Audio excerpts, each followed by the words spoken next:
Hola, muy buenos días. Muchas gracias por estar aquí presentes. Soy Patricia García Horstman y conduzco este programa Sinapsis y agradezco mucho a Estrategia Digital de la Universidad Autónoma de Querétaro por el espacio y por la amabilidad de venir hasta las instalaciones de la Universidad Autónoma de México, el campus de la UNAM aquí en Juriquilla, Querétaro. Y estamos con el doctor Eric López Maya. Él acaba de dar una charla dentro del Congreso, el 18º Congreso de Posgrado en Psicología, y él dio una charla muy interesante acerca de un aspecto que ya hemos venido comentando, que es el mindfulness, que como dijo hoy en su charla, no hay una traducción literal de este proceso, de esta dinámica, de esta práctica. Y vamos a preguntarle a él, que pues es director y fundador del Instituto Mexicano de Mindfulness. Tiene un doctorado en Psicología y Salud por la Universidad Nacional Autónoma de México y ha hecho investigación en diferentes países, incluyendo los Estados Unidos y Alemania, y también ha estado trabajando en postdoctorado en la Universidad de Harvard, en California. En fin, tiene una trayectoria muy larga en este estudio de cómo se procesa o cómo el individuo puede mejorar a veces su estado mental dependiendo de las circunstancias en las que se encuentra. Esta práctica, doctor, muchas gracias por la entrevista. Al contrario, gracias a ti, Patricia. Y me gustaría muchísimo que nos platicara ¿cuál es exactamente el proceso o la dinámica que se sigue en el mindfulness? ¿Y por qué es tan importante ahora para la ciencia? Sí. Bueno, el mindfulness uno lo puede entender de muchas formas, ¿no? Normalmente cuando hablamos de mindfulness, lo primero que relacionamos es que es una práctica, como tú comentabas. Es una práctica que llevas a cabo para tener un cierto resultado, ¿no? Y esta práctica tiene que ver con dos o tres cosas muy sencillas. Primero, tiene que ver con nuestra atención. Normalmente, en estos días, en estas épocas en que vivimos, nuestra atención tiende a estar muy dispersa. Nos cuesta trabajo estar en una sola cosa, nos cuesta trabajo permanecer en calma, y el mindfulness es una práctica que ayuda a desarrollar este tipo de habilidades atencionales. Esa es una manera muy, muy simple de caracterizar el mindfulness, pero como comentaba hace rato en la plática, pues el mindfulness también se puede entender como una característica que tenemos en nuestra personalidad. Así como hay personas que son tímidas o hay personas que hablan mucho, etcétera, el mindfulness también se puede considerar así. Lo que nosotros buscamos al practicar mindfulness es que este rasgo crezca, que esté más presente el mindfulness en nuestras vidas. Cuando hablamos de mindfulness, también para aclararlo un poco más, hablamos de que hay tres características que se desarrollan, o tres elementos diferentes, y que esos tres en conjunto son el mindfulness. Lo primero es justo esto que acabo de decir, la atención o la concentración, que la entendemos muy fácil, es poner tu atención donde tú quieras ponerla por el tiempo que tú quieras. Y entonces, claro, si nos ponemos a pensar en eso, ninguno de nosotros somos buenos para eso, en general, ¿no? Entonces, concentración es una habilidad. La segunda habilidad que se desarrolla con el mindfulness a veces se le llama claridad. Claridad no es otra cosa más que notar, si ya estás concentrada en lo que está sucediendo, es notar todos los detalles de tu experiencia. Entonces, la concentración me ayuda a darme cuenta que enfrente de mí tengo una taza de café. La claridad me ayuda a darme cuenta que la luz se está reflejando en la superficie, que es una taza de café de alguna especie como de cartón, tiene un círculo, luego el peso de la taza está modificando la servilleta que está abajo, o sea, todos los detalles de nuestra experiencia que a veces pasamos por alto. Entonces, concentración, claridad, y la otra característica que a veces se le llama balance o ecuanimidad, es que mientras estamos concentrados y estamos con claridad en lo que está pasando, no tratamos de cambiar lo que está sucediendo.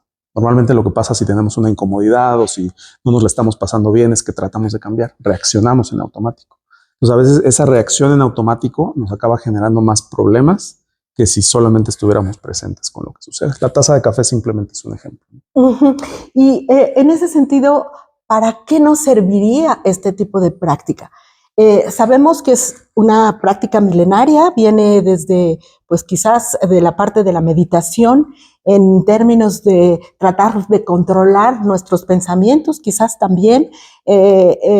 Sabemos desde el punto de vista de la psicología que uno de los problemas más frecuentes es esta verborrea de pensamiento que a veces se genera en individuos y que les es difícil cortar esa secuencia de estar pensando en un solo problema y demás, ¿no? Entonces, desde ese punto de vista, ¿cómo a qué problemas estaría enfocado esta práctica? Sí, yo aquí dividiría en dos partes, ¿no? Lo primero que diría es que podemos practicar mindfulness sin necesidad de que tengamos un problema.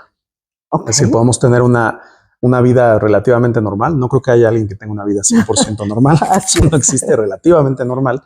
Y aún así, utilizar el mindfulness para incrementar nuestra capacidad de bienestar, de conexión con los demás, de compasión. Es decir, ese es un lado, ¿no?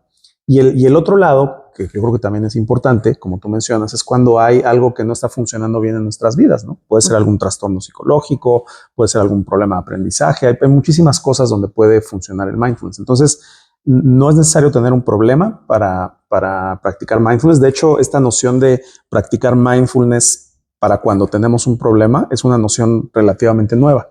Tradicionalmente estas prácticas están asociadas más con cuestiones, si tú quieres, a lo mejor un poco más místicas, más espirituales, y lo que hemos hecho en los últimos 30, 40, 50 años es tener como un intento de traducción de todas estas prácticas hacia contextos que sean más accesibles para la mayor cantidad de personas posibles, porque no todo el mundo comulga con el budismo y no es nada en contra del budismo, simplemente es un argumento de poderle llegar a la mayor cantidad de gentes posibles. De tal manera que si le queremos llegar a la mayor cantidad de gentes posibles, pues uno de los temas tradicionales que todos y todas vivimos, por ejemplo, es el estrés, ¿no? El estrés está presente en todos los momentos de nuestra vida en un sentido, y el mindfulness puede ayudar justamente desde el punto de vista de una regulación emocional, desde el punto de vista también de una regulación física incluso, para poder no necesariamente quitar el estrés, sino aprender a percibirlo desde estas tres habilidades que acabo de mencionar. Entonces, en ese sentido se ha hecho muchísima investigación, no solamente para el estrés, sino, como te decía, para el tema de la regulación emocional. El cerebro de las personas tiende a cambiar cuando las personas practican en áreas relacionadas con la atención, con la regulación emocional, con el control ejecutivo. Podríamos hablar horas y horas acerca de todos los lugares donde se ha aplicado el mindfulness. Y esto no solamente pasa por lo clínico, como te decía, sino también a veces en escuelas, en organizaciones, en deportes, incluso en la política. Hay una gran popularización de esta práctica, ¿no? Claro, que de alguna manera es un poco hacernos conscientes y responsables de lo que estamos pensando, ¿no? De alguna manera. Sí, claro. Muy interesante, durante su charla mostraba que hay mucha investigación hoy en día, mucha investigación científica asociada a los resultados o los efectos de este tipo de práctica. Y enfatizaba que hay algunos de los países, en los países en donde más se practica, que generalmente son Estados Unidos, Canadá, incluso decía Turquía. ¿Hay alguna característica específica de la población de estos países que haga que sean más proclives quizás a este tipo de prácticas? Es una muy buena pregunta. La respuesta es no lo sé. No sé si haya una característica. A lo mejor hay algo ahí, ¿no? Lo primero que yo te diría es, cuando hablaba en la plática, hablaba de la cantidad de investigaciones que se han hecho sobre el tema. Entonces, bueno, ahí lo que yo veo es una relación directa también de los presupuestos que hay de investigación. Es una cuestión de corte político, académico, etcétera, ¿no?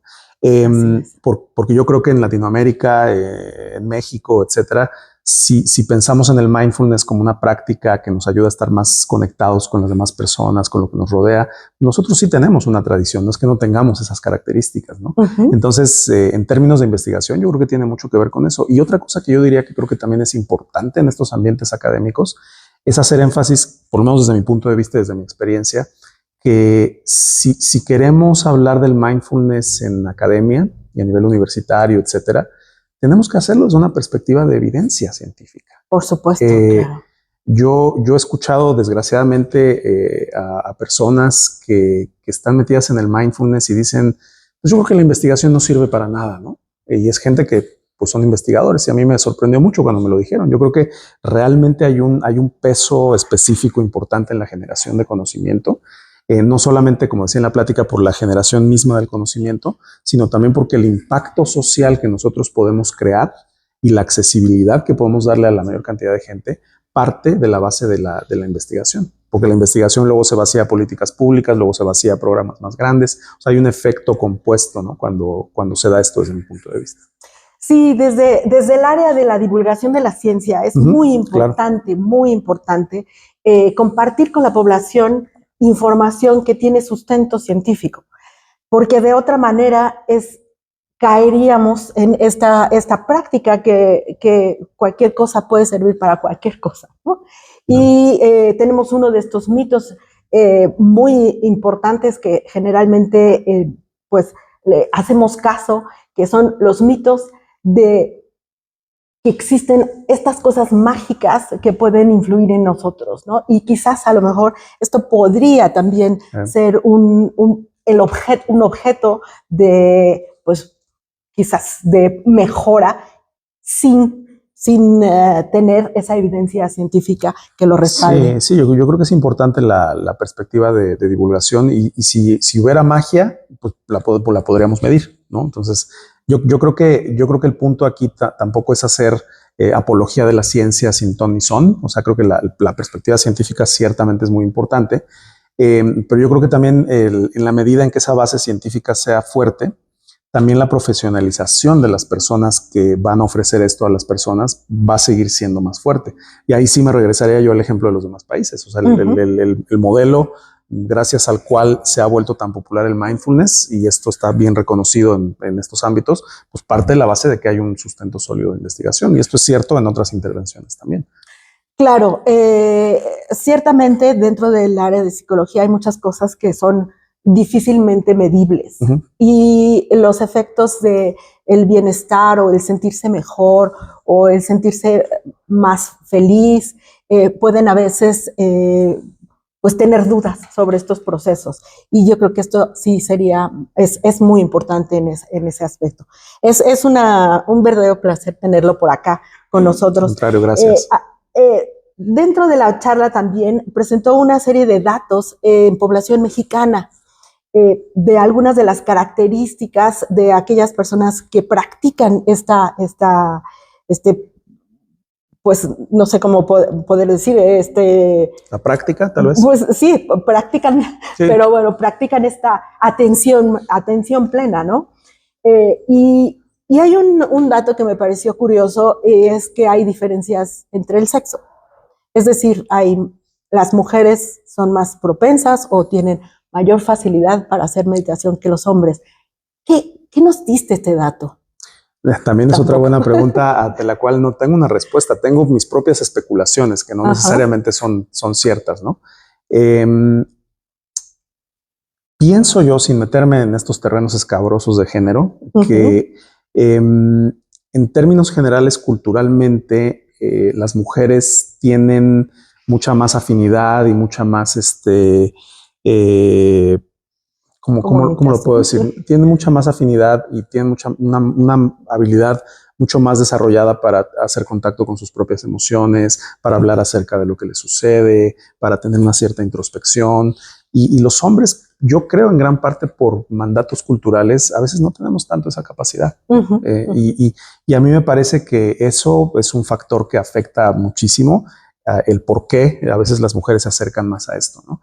A veces los hombres tenemos capas y capas de defensas, y no es que las mujeres no las tengan, ¿no? Sino que los hombres tenemos estas defensas en donde hablar de lo que nos pasa por dentro a veces es complicado, ¿no? Porque nos amenaza, no crecimos en ambientes así. Esa es una interpretación que yo le daría, ¿no? A lo mejor hay otra cosa por ahí, pero creo que tiene que ver con eso. En términos generales, pues no quiero hablar en específico, ¿no? Sí, es interesante, y además también nos lleva a esta otra de rasgos de personalidad, que es algo que no sé si se ha hecho hacer una evaluación de los rasgos de personalidad de estas personas que practican el mindfulness y de si hay algún tipo de característica o rasgo de personalidad que sea como que se incline más hacia esta práctica. Lo más obvio, lo más natural que se ha visto, que se ha estudiado es que las personas que tienen o que tenemos más tendencia hacia la introversión, que a lo mejor nos recargamos más la pila cuando estamos solos, nos gusta más mirar hacia adentro, pues evidentemente somos más afines a la meditación. Y una persona que esté hablando todo el tiempo, socializando, que se nutre de la interacción y que ambas perspectivas son igual de válidas, pues probablemente le va a costar más trabajo estar en un ambiente donde no se habla, se va hacia adentro y ahí se acabó. Por lo menos es como una caricatura de lo que sucede en la meditación. Yo creo que hay un sesgo ahí muy claro y eso desde mi punto de vista también representa un reto sobre cómo poder hacer el mindfulness accesible independientemente de los rasgos de personalidad que tenga la gente, ¿no? La introversión y la propensión a practicar mindfulness tienen una relación estrecha. Muy interesante. Y esta parte del mindfulness versus la meditación y los diferentes tipos de meditación, ¿cómo podríamos distinguir una de otra? Sí, meditación es una categoría, ¿no? Como si dijeras, meditación son los deportes, ¿no? Como una categoría. Y hay distintos tipos de meditación, que son las subcategorías o los tipos de meditación. Entonces ahí estaríamos hablando de béisbol, básquetbol, fútbol, o sea, los distintos deportes. Cuando nosotros hablamos de mindfulness, estamos hablando de un tipo particular de meditación, que es la meditación mindfulness. Existen otros tipos de meditación que también han sido estudiados, también hay investigación, pero si tú mides la cantidad de estudios de meditación mindfulness versus los otros, yo creo que ni siquiera juntando todos los otros tipos de meditación llegan a la cantidad de investigación que se ha hecho sobre mindfulness. Entonces hay una gran popularización en ese sentido, ¿no? De tal suerte que los diferentes tipos de meditación comparten rasgos, vamos a llamarlo así, comparten efectos, pero también hay características diferenciales en cuanto a los tipos de meditación, ¿no? Si hay algo que comparten, para entenderlo muy, muy fácil, es que todas las meditaciones son prácticas contemplativas. Y ahí podríamos entrar a una categoría más amplia. No todas las prácticas contemplativas son meditación. Hay gente, por ejemplo, que escribe de manera contemplativa o que sale a caminar de manera contemplativa, etcétera, etcétera, etcétera, ¿no? Hay un árbol literalmente de prácticas, no literalmente, sino simbólicamente de prácticas meditativas, ¿no? En donde, bueno, nosotros estamos tomando un tipo de meditación muy particular dentro de todo el universo que hay de prácticas contemplativas. ¿Y el mindfulness es igual? Claro, y ese es el siguiente punto, ¿no? Hay una distinción entre la meditación mindfulness y el mindfulness como un concepto. La manera más fácil de comprender esto es que normalmente hablamos de que hay dos tipos de prácticas de mindfulness. Una le llamamos práctica formal o práctica explícita, también a veces se le llama así, donde básicamente lo que haces es dejar de hacer lo que estás haciendo y sentarte a meditar. Puedes sentarte a meditar, puedes hacer meditación caminando, puedes acostarte, hay muchas maneras de hacerlo, pero implica dedicar tiempo exclusivamente a la práctica de meditación. Entonces, esa es la práctica formal. La práctica informal sucede en la vida cotidiana. Cuando, por ejemplo, comes y en vez de comer en piloto automático viendo el teléfono, te detienes a observar los colores de la comida, a palpar el sabor, a oler un poco. O, por ejemplo, cuando estás hablando con otra persona, pues realmente te pones a escuchar lo que te está diciendo en vez de estar pensando que le vas a responder, ¿no? Que a veces hacemos así. Eso es práctica informal, ¿no? O implícita también se le llama. Entonces existen estos dos tipos de práctica y lo que quiero decir con esto es que la manera por excelencia, que creo que lo comenté en la plática, de desarrollar esta capacidad de mindfulness es a través de la práctica formal. La gran mayoría de estudios de intervenciones de mindfulness apuntan a que el peso de la práctica formal es mucho mayor que el de la práctica informal. A veces puede haber cierta confusión y la gente dice, yo ya practico mindfulness y les preguntas y lo único que hacen es práctica informal. No es que no haya beneficio en ese sentido, sino que el beneficio va a ser súper discreto comparado con hacer una práctica formal, ¿no? Ok, entonces los datos en la investigación arrojan ventajas realmente considerablemente significativas cuando se practica este mindfulness formal. Sí, definitivamente. O sea, si uno ve las investigaciones, Y ahorita también quiero mencionar por qué esto ha cambiado un poco, ¿no? Pero si uno ve las investigaciones, siempre se habla de una cierta dosis de práctica, o sea, la cantidad de minutos que practica una persona. Entonces, esto puede ir, como mencionaba hace rato, desde 45 minutos al día, pero ahora existe como una tendencia por el tema de las apps y todo esto a tener periodos de práctica menores. Y lo que se ha observado, esto es un dato interesante, que se hizo con el programa MBCR de reducción de estrés versus un programa que tiene una dosis menor, es que una dosis mayor y una dosis menor tienden a tener el mismo efecto, por lo menos si hablas de estrés, si hablas de bienestar emocional, etcétera, ¿no? Entonces eso abre muchas preguntas, ¿no? De, bueno, ¿realmente debemos de seguir pidiéndole a la gente que medite por mucho tiempo? O a lo mejor una dosis menor también puede ser interesante. También lo interesante de las dosis menores es que es más fácil que la gente practique. Si yo le digo a una persona medita 45 minutos, me va a mandar por un tubo, a menos que tenga un muy buen motivo para practicar. Versus si le digo meditar 5 minutos, ahí a lo mejor es más accesible. Y entonces está por un lado eso, y por el otro lado sabemos que hay una relación dosis-efecto, que es un concepto tomado prestado de la medicina, ¿no? Si te tomas un granito de aspirina, no te va a quitar el dolor, hay una dosis adecuada. Pero si te tomas 50 aspirinas, te vas a destrozar el estómago. Dosis-efecto, ¿no? Y en mindfulness lo que vemos es eso, es una relación lineal entre dosis y efecto. A mayor dosis, mayor efecto. Y lo que sabemos también es que no hay, la línea continúa creciendo aritméticamente, ¿no? O sea, mientras más práctica tiendes a tener más beneficio. Entonces estamos ahí con ese debate, ¿no? ¿Conviene o no conviene hacer prácticas más cortas? Y estas prácticas cortas también se han probado en diferentes poblaciones, es decir, si es significativo que sea esto que se está diciendo es ya un dato confirmado. Sí, y es un dato confirmado que, como cualquier dato, pues está sujeto a reconfirmación, está sujeto a... Pero por lo menos en mi experiencia, lo que yo he visto es que la gente tiende a responder mejor a dosis más cortas. Yo no sé, en realidad, si esto tendrá que ver con lo que sucedía hace 20 años o 15 años, donde no estábamos tan pegados al teléfono. Yo creo que a todos nos pasa que estamos acostumbrados a la estimulación inmediata, ¿no? A un like inmediato, un video de 10 segundos. Y entonces, cuando de repente nos sentamos y no hacemos nada por media hora, nos empezamos a inquietar. Entonces, ahí, ¿qué es lo que tenemos que hacer? Es una pregunta que yo mismo me hago. ¿Qué es lo que tenemos que hacer? Yo me tengo que adaptar a que la gente tiene solamente 5 minutos o 10 minutos de capacidad de poner atención, o más bien debemos de arreglar eso y enseñarle a las personas a que puedan sostener su atención por más tiempo, ¿no? Con los niños esto es muy claro también, ¿no? A veces, y sobre todo los adolescentes, ¿no? Como que te dan una respuesta y se van a otro lugar y se desenchufan, ¿no? No sé, son preguntas interesantes, ¿no? Y ahí estaría enmarcada una parte de mis últimas preguntas en relación a la educación, ¿no?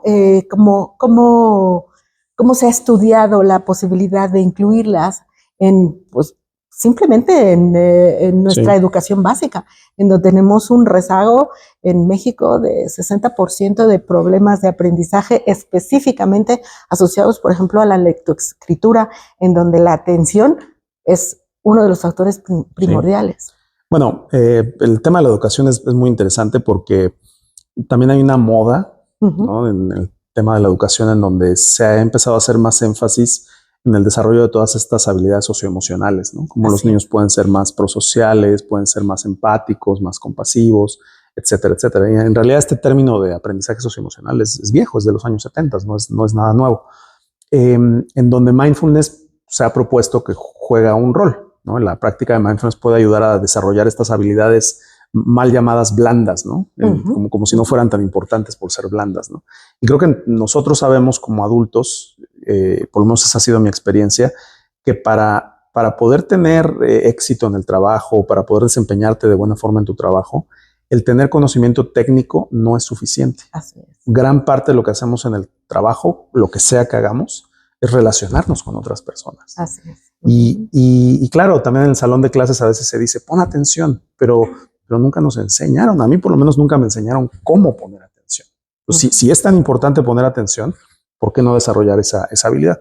Entonces hay una moda, ciertamente, ¿no? En ese sentido, hay una moda en donde la intención ciertamente es desarrollar habilidades socioemocionales y también desarrollar una mayor capacidad de rendimiento académico, que esto también se ha visto, ¿no? Hay una correlación también bastante sólida entre desempeño académico y niveles de mindfulness. O sea, una persona que tiene mayores niveles de mindfulness tiende a desempeñarse mejor académicamente. No es difícil de entender. Si una persona está tranquila, está concentrada, va a poder estudiar mejor, no se va a poner nervioso, va a poder analizar mejor los datos que tenga que analizar, etcétera, etcétera, etcétera, ¿no? Entonces están estas dos áreas como el aprendizaje socioemocional por un lado y por el otro lado también el desempeño académico. Y digo, yo creo que la discusión también es más amplia en el sentido de que pues, muchas veces la escuela está construida para enseñarle a las personas a trabajar, ¿no? Es un sistema donde lo que hacemos al salir es estar listos para trabajar. Idealmente, ¿no? Aunque no siempre pasa. Y no hay trabajo. Y no hay trabajo, ¿no? Que ese es otro problema además, ¿no? Y el punto acá es que pues, también se ha propuesto esta idea de educar para vivir, no solamente para trabajar, ¿no? Entonces, yo creo que gran parte del estrés que padecemos las personas pasa por ahí, ¿no? Que nos sobreidentificamos con el rol que tenemos en el trabajo. Somos nuestro rol de trabajo y no nos damos cuenta que hay mucho más en nuestra propia vida. Pues bueno, la educación, ya me salió un poquito del tema. Yo creo que es muy relevante en términos de que quizás lo que más nos preocupa como seres humanos y algunos que estamos interesados en el funcionamiento del cerebro es la parte del aprendizaje y la parte de la higiene mental, de vivir felices, de estar tranquilos, de vivir una vida plena. Y quizás esas son dos cosas muy importantes, relevantes en nuestro mundo, y esta es una técnica interesante para ello. Muy, muy, muy interesante. ¿Hay algún libro, hay alguna... sé que usted escribió un libro interesante acerca de mindfulness, o hay alguna tipo de literatura que nos pueda recomendar? Mi libro está en proceso. Todavía no lo publico, pero ya está en proceso. Ya hay varios capítulos escritos por fin. Okay. Yo les recomendaría, si quieren una primera introducción al mindfulness, por mucho, hay un libro de Jon Kabat-Zinn. Jon Kabat-Zinn se considera el padre del mindfulness en Occidente. Se llama Vivir con plenitud las crisis. Es un texto grande, pero que es fácil de entender. Y desde mi punto de vista es una de las mejores introducciones que hay al tema de mindfulness, ciertamente. Dejaremos el dato por aquí para que usted lo anote. Vamos a hacer una pequeña pausa y continuamos. Gracias. Hola a todos, somos estudiantes del posgrado de psicología y también, tenemos algunas preguntas interesantes para el doctor. Entonces vamos a iniciar primero Estefanía y luego un servidor Diego. Doctor, pues muchas gracias por su presentación. Para nosotros es maravilloso conocer la parte de sus investigaciones. Gracias. Nos inspira mucho, ¿no? Pero me gustaría mucho preguntar con relación a esta parte del contexto mexicano y situaciones y lugares de violencia que a veces se viven y se habitan. ¿Cómo podemos llevar el mindfulness desde la parte de tanto temas con infancias, adolescencias, mujeres, ¿no? Me gustaría mucho preguntar cómo se puede implementar y también estratégicas, si usted ha visto en otros países, que se puedan implementar de una forma acá en México. Sí, yo creo que lo que preguntas tiene que ver en general con cómo trabajar con poblaciones vulnerables, ¿no? Y yo creo que ese es un reto bien particular. Yo he tenido experiencia trabajando con poblaciones desfavorecidas, tanto en México como en Estados Unidos. Y bueno, por razones obvias, pues en la forma que toma la intervención, yo he aprendido a veces a la mala que hay que adaptarla. Hay que adaptarla. Un par de ejemplos muy específicos. Este es un proyecto que voy a decir que yo participé tangencialmente, me pidieron que asesorara. Y entonces la persona que se acercó conmigo me dijo que quería trabajar con mujeres víctimas de violencia, ¿no?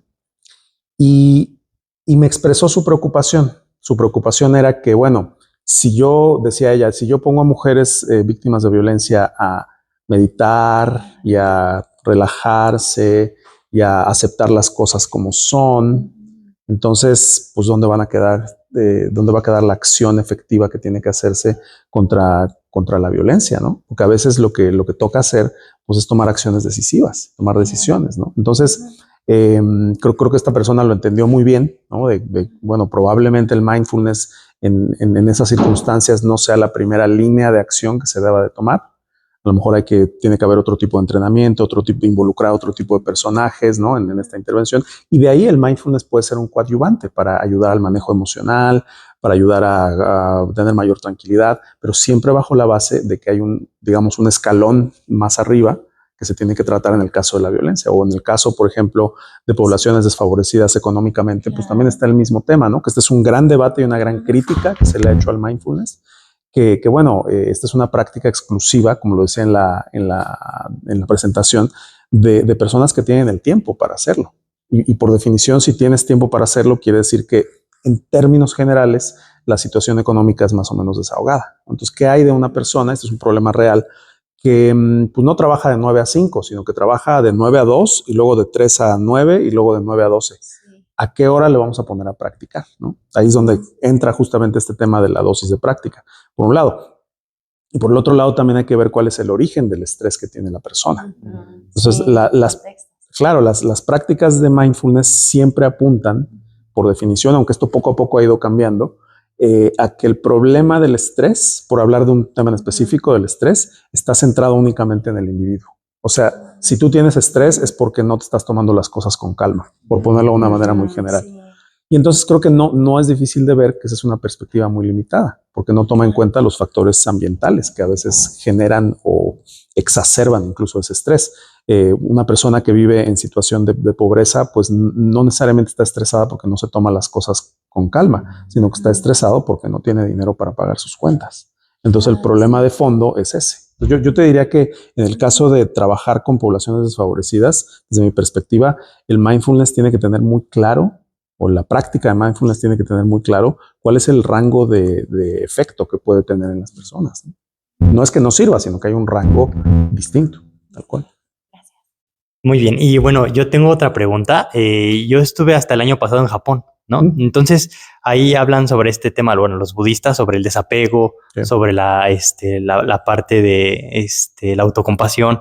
Entonces, esas variables son las que también usted ha estudiado, ¿no? En la investigación.